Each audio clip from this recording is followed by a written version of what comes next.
হরে কৃষ্ণ হরে কৃষ্ণ কৃষ্ণ কৃষ্ণ হরে হরে হরে রাম হরে রাম রাম রাম হরে হরে হরে কৃষ্ণ হরে কৃষ্ণ কৃষ্ণ কৃষ্ণ হরে হরে হরে রাম হরে রাম রাম রাম হরে হরে হরে কৃষ্ণ হরে কৃষ্ণ কৃষ্ণ কৃষ্ণ হরে হরে হরে রাম হরে রাম রাম রাম হরে হরে হরে কৃষ্ণ হরে কৃষ্ণ কৃষ্ণ কৃষ্ণ হরে হরে হরে কৃষ্ণ কৃষ্ণ কৃষ্ণ হরে হরে হরে রাম রাম রাম হরে হরে হরে কৃষ্ণ কৃষ্ণ কৃষ্ণ হরে হরে হরে রাম রাম রাম হরে হরে হরে কৃষ্ণ কৃষ্ণ কৃষ্ণ হরে হরে হরে রাম রাম রাম হরে হরে হরে কৃষ্ণ কৃষ্ণ কৃষ্ণ হরে হরে হরে রাম রাম রাম হরে হরে কৃষ্ণ কৃষ্ণ কৃষ্ণ হরে হরে হরে রাম রাম রাম হরে হরে। আজকের একাদশীর নাম পবিত্রারোপী একাদশী। এই একাদশীর মাহাত্ম্য কথা আগে আমরা শ্রবণ করব। ভগবান বলছেন, আমার এই একাদশীর মাহাত্ম্য কথা যারা শ্রবণ করে বা যারা এই একাদশীর সঙ্গ দেয়, আমি তাদের সবসময় গোলকে স্থান রাখি। তাই আমাদের একাদশী মাহাত্ম্য কথা আগে শোনা খুব দরকার। একাদশী মাহাত্ম্য কথা আমাদের মানব জীবনের শোনা একমাত্র কর্তব্য। একদিন মহারাজ যুধিষ্ঠির ভগবান শ্রীকৃষ্ণকে জিজ্ঞাসা করলেন, হে প্রভু, শ্রাবণ মাসের শুক্লাপক্ষের একাদশীর নাম কি, তা কৃপা করে আমাকে বলুন। আজকের একাদশীর নাম হচ্ছে পবিত্রারোপিণী একাদশী আর শুক্লাপক্ষের একাদশী। এই একাদশীর কথা, এর কি নাম আমাকে বলুন। তো ভগবান তখন শ্রীকৃষ্ণ যুধিষ্ঠিরকে বললেন যে আজকের একাদশীর নাম পবিত্রারোপিণী একাদশী। শ্রীকৃষ্ণ বললেন, হে মহারাজ, এখন আমি সেই পবিত্র ব্রত মাহাত্ম্য বর্ণনা করছি, মনোযোগ দিয়ে তা শ্রবণ করুন। আমি এখন ওই ব্রত কথাই আপনাদের কাছে জানাচ্ছি আপনাকে, আপনি মনোযোগ সহকারে তা শ্রবণ করুন। যা শোনা মাত্রই বাজপেয় যজ্ঞের ফল লাভ হয়।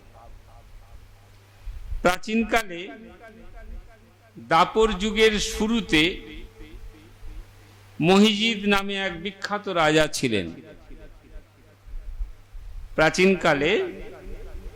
প্রাচীনকাল মানে দাপর যুগের কথা বলছেন, শুরুতে, কারণ দাপর যুগের কাহিনী অনেক। শুরুতে মহিজিদ নামে এক বিখ্যাত রাজা ছিলেন। তিনি তার নগরে রাজত্ব করতেন, কিন্তু দুঃখের বিষয় এই যে তার মনে বিন্দুমাত্র সুখ শান্তি ছিল না। তিনি রাজা ছিলেন, রাজত্ব করতেন, কিন্তু তার সুখ কি জিনিস তিনি জানতেন না, সুখ শান্তি ছিল না। কেননা তিনি ছিলেন অপুত্রক, তার কোনো সন্তান ছিল না। পুত্রহীন ইহলোক পরলোক কোথাও সুখ হয় না। পুত্রহীন থাকলে তার ইহলোক পরলোক কোথাও সুখ হয় না। এইরূপ চিন্তা করতে করতে বহুদিন কেটে গেল। তিনি সবসময় চিন্তা করতেন, আমার ছেলেপুলে নেই, সংসার নেই, আমি হলেই বা রাজা, কিন্তু আমার, যেমন ধরুন কেউ একজনকে দেওয়া হয় যে সে শুধু টাকা ইনকাম করবে কিন্তু খরচা করবে না, দেখবেন এক সময় তার ইনকাম করার ইচ্ছাও থাকবে না। তার কারণ খরচা না করতে পারলে ইনকামের আনন্দই পাওয়া যায় না। একজনকে বলবেন সারাদিন তুমি রান্না করে যাও, খাবে না, কিন্তু সেটা কোনোদিন হয় না। সে এক সময় দেখবেন রান্নার প্রতি তার ভালো রান্না ভুলে গেছে, কারণ যেই রান্না করে সে যদি চেখেই না দেখে তাহলে ভালো হয়েছে খারাপ হয়েছে বুঝবে কি করে। ঠিক এখানে তাই, সবকিছু আছে কিন্তু তার পুত্র সন্তান নেই বলে কোনো সংসার আর কি হবে, এরকম একটা বিতৃষ্ণা। কিন্তু তবুও পুত্র মুখ দর্শনে রাজা বঞ্চিত রইলেন। নিজেকে অত্যন্ত দুর্ভাগা মনে করে রাজা চিন্তাগ্রস্ত হলেন। প্রজাদের সামনে গিয়ে বলতে লাগলেন, হে প্রজাবৃন্দ, তোমরা শোনো, আমি এই জন্মে তো কোনো পাপ কাজ করিনি, অন্যায়ভাবে আমার রাজকোষ বৃদ্ধি করিনি। আমি কোনো পাপ কাজ করিনি, অন্যায় করে মানে কারোর থেকে জোর করে কেড়ে নিয়ে এসে আমার রাজকোষ ভর্তি করিনি। ব্রাহ্মণ বা দেবতাদের সম্পদ কখনো গ্রহণ করিনি। উপরন্তু প্রজাদেরকে পুত্রের মতো পালন করেছি, ধর্ম অনুযায়ী পৃথিবী শাসন করেছি, দুষ্টদের যথারূপ দণ্ড দিয়েছি, সজ্জন ব্যক্তিদের যথাযোগ্য সম্মান করতেও কখনো অবহেলা করিনি।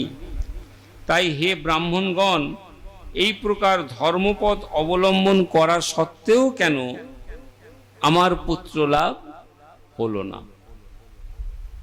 তা আপনারা কৃপা করে আমাকে একটু জানান।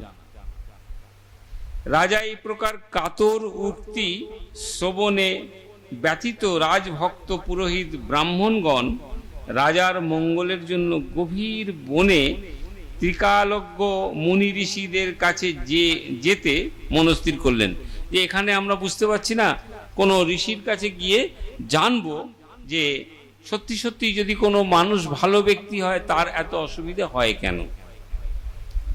অসুবিধা মানে তার সংসার নেই, কিছুই তো নেই, তো আমাদের তো কোন রকম অসুবিধে করে না, আমাদের যা যা দরকার সবকিছুই দিয়েছে, অথচ তিনি কেন তার সুখ পায় না, এই জানবার জন্য ঋষিদের কাছে যাবে। বনের মধ্যে ঋষিদের আশ্রমে সকলে দেখতে দেখতে তারা এক মুনির সন্ধান পেলেন।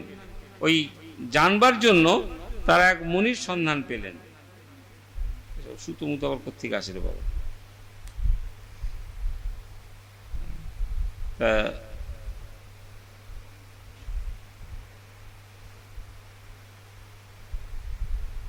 তিনি দীর্ঘায়ু, নিরোগ, নিরাহারে ঘোর তপস্যায় মগ্ন ছিলেন। কে? ওই মুনি। তিনি, তার কোনো রোগ ভোগ নেই, তার কোনো শোক তাপ নেই, তিনি তপস্যায় মগ্ন হয়ে আছে। সর্বশাস্ত্র বিশারদ, ধর্ম জ্ঞানী, ত্রিকলজ্ঞ সেই মহামুনি নাম কি জানেন? লোমশ মুনি।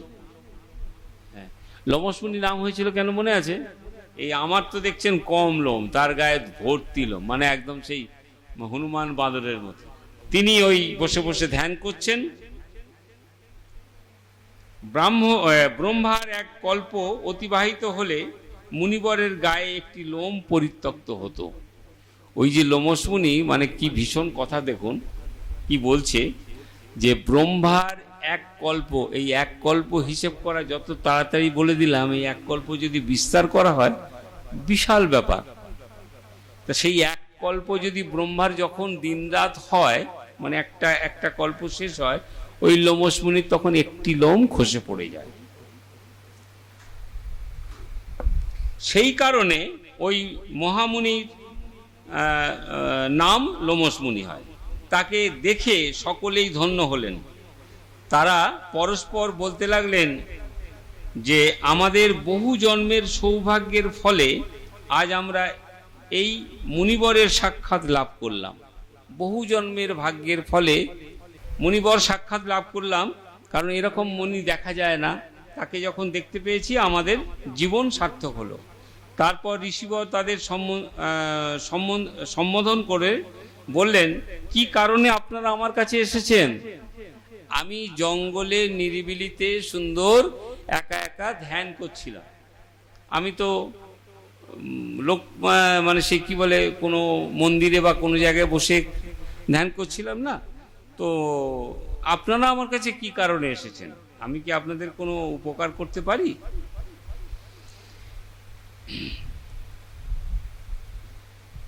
তা স্পষ্ট করে আমাকে বলুন। আপনাদের যাতে মঙ্গল হয় আমি নিশ্চয়ই তার চেষ্টা করব। ব্রাহ্মণেরা বললেন, হে ঋষিবর, আমরা যে উদ্দেশ্যে এখানে এসেছি আপনি তা কৃপা করে শুনুন। আমরা একটা উদ্দেশ্য নিয়ে এসেছি, যে উদ্দেশ্য নিয়ে এসেছি আপনি শুনুন। আমাদের উদ্দেশ্য, এই পৃথিবীতে আপনার মতো শ্রেষ্ঠ ব্যক্তি আর কোথাও নেই। মুনিবরকে বলছি, এই পৃথিবীতে আপনার মতো শ্রেষ্ঠ ব্যক্তি আর কোথাও নেই। মহিজিৎ নামে এক রাজা নিঃসন্তান হওয়ায় অতি দুঃখে দিন যাপন করছেন। আমরা তার প্রজা। তিনি আমাদেরকে পুত্রের মতো পালন করেন, কিন্তু তিনি পুত্রহীন বলে আমরা সবাই বড় মর্মাহত। তিনি পুত্র নেই বলে আমরা খুব দুঃখিত। আর তার দুঃখ দূর করতেই আমরা এই বনে প্রবেশ করেছি। হে ব্রাহ্মণ শ্রেষ্ঠ, তার দুঃখ দূর করতে রাজা যাতে পুত্রের মুখ দর্শন করতে পারে, কৃপা করে তার কোনো উপায় আমাদেরকে বলে দিন। তাদের কথা শুনে মুনিবর ধ্যানমগ্ন হলেন। তাদের কথা শুনে মুনিবর ধ্যান, কারণ তখন না চোখ বুঝে কেউ কিছু বলে দিত না, একটু চিন্তা করতো বা একটু ভগবানের ধ্যান করতো, ওখান থেকে সাড়া পেত। ভগবান তাদেরকে বলে দিতেন, কারণ এরা ভীষণ ত্রিকালজ্ঞ সন্ন্যাসী, তো এদের ধ্যান ধারণা অন্যরকম ছিল। এই রাজা পূর্বজন্মে এক দরিদ্র বৈশ্য ছিলেন বলতে শুরু করলেন। তাদের কথা শুনে মুনিবর ধ্যানমগ্ন হলেন। কিছু সময় পর তিনি পূর্ব জন্মের বৃত্তান্ত বলতে লাগলেন। প্রতিটা মানুষ, আমরা যেভাবে যা কিছু পাই বা যা কিছু করি, সব কিন্তু জন্মান্তরের ফল, এক জন্মে হয় না। যে যা যেখানে যেখানে শেষ করি আমরা তারপরে আবার সেখান থেকে শুরু করি, যদি সুকর্ম থাকে। কুকর্ম থাকলে সেখান থেকেই শুরু হয়, তার কোনো কোনো জায়গায় জন্ম হয়। যেমন ধরুন, খুব ভালো, খুব সুকর্ম যদি থাকে, সে যেমন কর্ম ধরুন সে সেই রকম জায়গায় আসে। আবার যদি কেউ কুকর্ম করে, তাহলে তাকে আবার সেই কীর্জনিতে যেতে হয়। ওই যে 84 লক্ষ জনি ভ্রমণ কথা বলা আছে না, সেই ভ্রমণের মধ্যে আবার সেই চক্রভিউর মধ্যে পড়ে যায়। এখন এটা কিন্তু তার সবটাই ওই পূর্বজন্মের সুকৃতি কুকৃতি, যা করে থাকো সবটাই জমা হয়। যেমন আমরা এই জন্মে যা কিছু করছি আমরা জানি না পূর্বে জন্মের কথা। এই কয়েকদিন আগে আমাদের এই ভিডিও দাদা একটা জন্মান্তর বলে একটা বার করেছে, দেখবেন। জন্মান্তর খুব ভালো, ওটা মানে আগের জন্মে কি ছিল, ওই জন্মে কি হলো, এরকম সব। এগুলো কিন্তু কোনোটা মিথ্যা নয়, আছে, সবই আছে। না হলে এই সেদিনকে দীঘা যাচ্ছিলাম, জানেন, দীঘা যাওয়ার সময় হঠাৎ কোলাঘাট হোটেলে টিফিন করবো বলে গেছি। সেখানে একটা বাচ্চা মেয়ের সঙ্গে দেখি এরা কথা বলছে। তা আমি তো খুব একটা টিভি দেখি না, আমি বুঝতে পারছি না এত আদর করে কেন। সোমা কথা বলছে, তারপর আমাদের ড্রাইভার ছিল সে গুপিদা, না স্বরূপ ছিল, স্বরূপ দেখি তাকে জড়িয়ে ধরে বিস্কুট কিনে দেবে না লজেন্স কিনে দেবে। তাই আমি কে চেনো, বলে ও বাবা এই তো জি বাংলায় কি দারুণ ফাটাফাটি গান করছে, আমার সঙ্গে তার ছবি আছে। তো আমি বললাম এই বাচ্চা মেয়ে, সোমা বলছে এইরকম কথা বলে, যা কথা বলছে যার গলা, সেই গলা গানের গলা নয়। কিন্তু সত্যি কথাই যখন গানটা শুনছি তখন মনেই হচ্ছে না যে এই গান করছে বলে। হ্যাঁ, এই বাচ্চা মেয়ে দেখবেন এই নতুন এবারে জিতে এসেছে, এইবারে কি না, মেয়েটার নাম কি গো? মেয়ে না, ছেলে ছেলে ছেলে ছেলে, ওই ছেলে, হ্যাঁ হ্যাঁ, অতনু, ছেলে, ছেলে না মেয়ে তাও ভুলে গেছি, বাচ্চা ছেলে, বাচ্চা ছেলে, আমার সঙ্গে ছবি আছে, দেখলো সে, ও কোলাঘাটে এসেছিল, ওরা বাড়ি যাচ্ছে, ওদেরকে ছুটি দিয়েছে, ওদের শুটিং সব শেষ হয়ে গেছে। আচ্ছা, ওইটুকু বাচ্চা ছেলে গান করছে কি করে দেখবেন, সারগামগুলো গায় এত সুন্দর, একটা জায়গায় কোনো রিড ফাঁক যায় না। তো এগুলো কিন্তু এক জন্মে হয় না, শত জনমের কত সাধনায় পেয়েছি মানব কায়। এক জন্মে হয় না, শত জনম জনম জনম ধরে ঘুরতে হয়, ঘুরতে ঘুরতে দেখা যায় সুকৃতির ফলে কর্মটা যেন ভালো হয়। তুমি যেখানেই যাও না কেন, কর্ম যদি তোমার ভালো হয় তাহলে ঠিক জায়গায় সবকিছু জমা পড়ে যায়। তো কি করেছে, ওই সেই কথাই এখানে বলছে যে এই রাজা পূর্বজন্মে এক দরিদ্র বৈশ্য ছিলেন। একবার তিনি একটি অন্যায় কার্য করে ফেলেন। দেখুন, আমাদের একটা খুব প্রচলিত কথা আছে, খুব সহজে আমরা সবাইকে বলি, পাপ বাপকেও ছাড়ে না। এখানে ঠিক তাই বলছে, তিনি যে রাজা হয়েছেন, তার প্রজাদের কত সন্তানের মতো পালন করেন, অথচ তিনি তার সন্তান, নিজের সন্তান পাচ্ছেন না। কেন পাচ্ছেন না? তিনি তার ওই আগের পূর্বজন্মে তিনি একটি অন্যায় কাজ করে ফেলেন। কি করেছিলেন? ব্যবসা করবার জন্য তিনি এক গ্রাম থেকে অন্য গ্রামে যাতায়াত করতেন। ভালো করে, অন্যায়টা কি করেছিল? খুব ক্ষুদ্র অপরাধেও কিন্তু অনেক বড় অপরাধ হয়ে যায়। ব্যবসা করবার জন্য তিনি এক গ্রাম থেকে অন্য গ্রামে যাতায়াত করতেন। এক সময় জ্যৈষ্ঠ মাসের শুক্লপক্ষে দশমীর দিনে কোথাও যাওয়ার পথে তিনি অত্যন্ত তৃষ্ণার্তিত হয়ে পড়েন, মানে জল পিপাসা পেয়েছিল। গ্রাম প্রান্তে একটি জলাশয় তিনি দেখতে পান। ওই গ্রামে যেতে যেতে দেখতেন একটা জলাশয়, মানে পুকুর রয়েছে, জলাশয় দেখতে পেয়েছে। সেখানে জলপানের জন্য যান। একটি গাভী ও তার বাছুর সেখানে জলপান করছিল। একটি গরু আর তার বাচ্চাকে নিয়ে জল খাচ্ছিল ওই জলাশয় থেকে।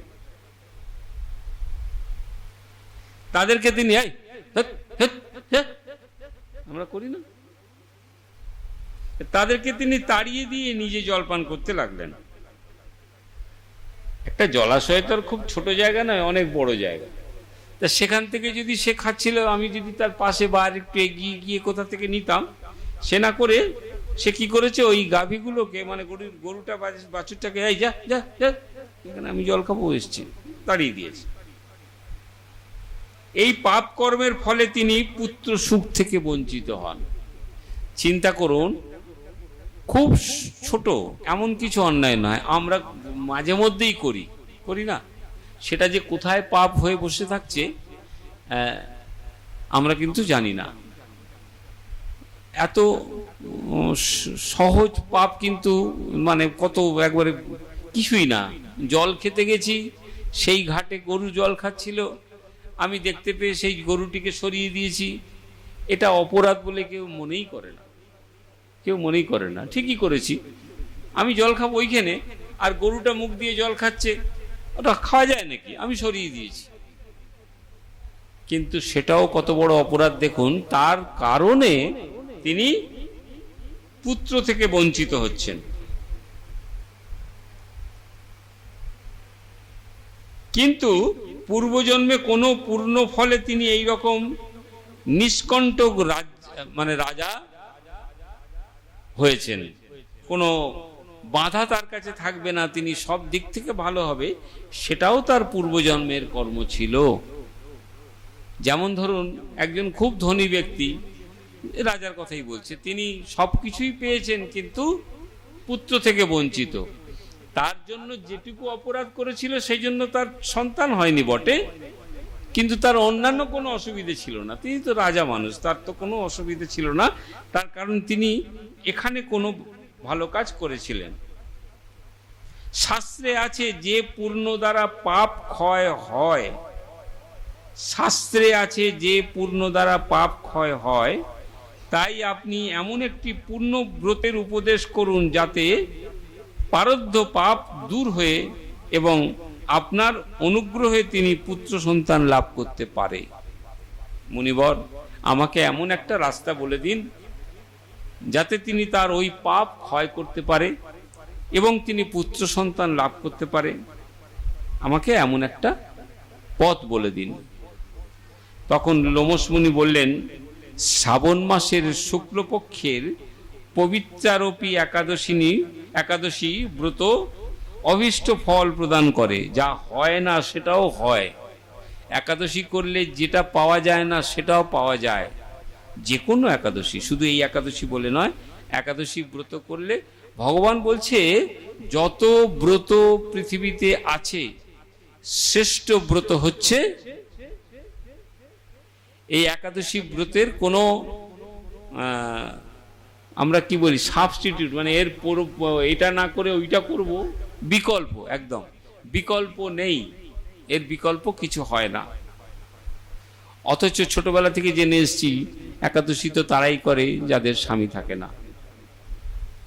কত লোক বলতো একাদশীর দিন মাছের ঝোল খাবে, কারণ সদবরা খেতে হয়, তাই না? জানতামই না, এখনো করে। হ্যাঁ, করে করে করে করে করে করে করে করে করে করে কারণ সবাই যে কৃষ্ণ ভক্ত হবে এমন তো কথা নেই।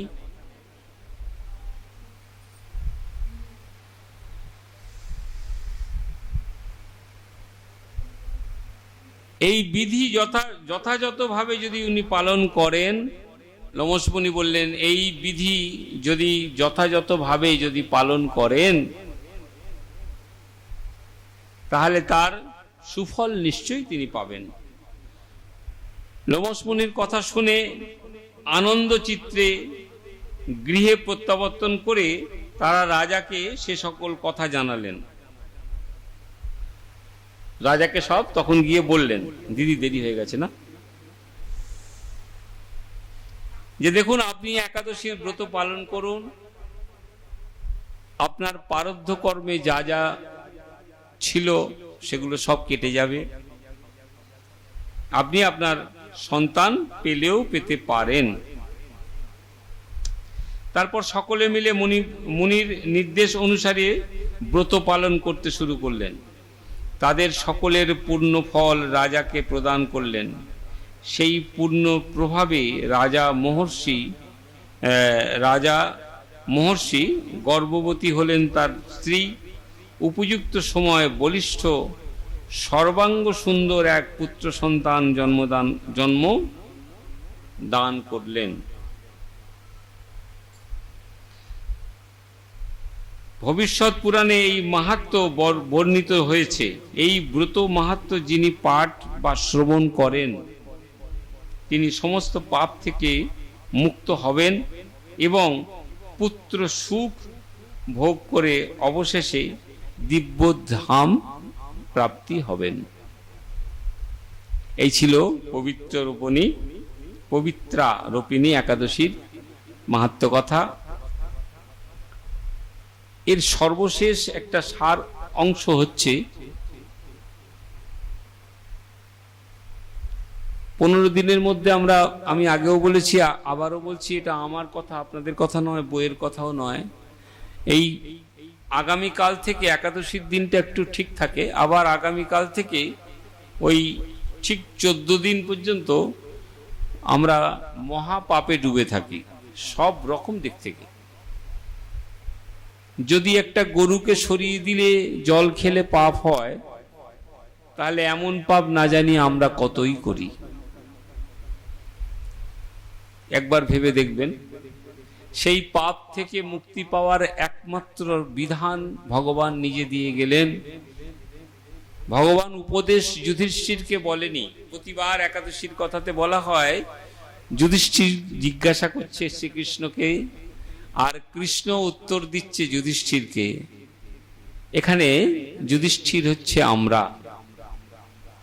আর কৃষ্ণ ভগবান নিজে হচ্ছে এই। কারণ তিনি বলেছেন, উদ্ধব, আমি তো চলে যাব,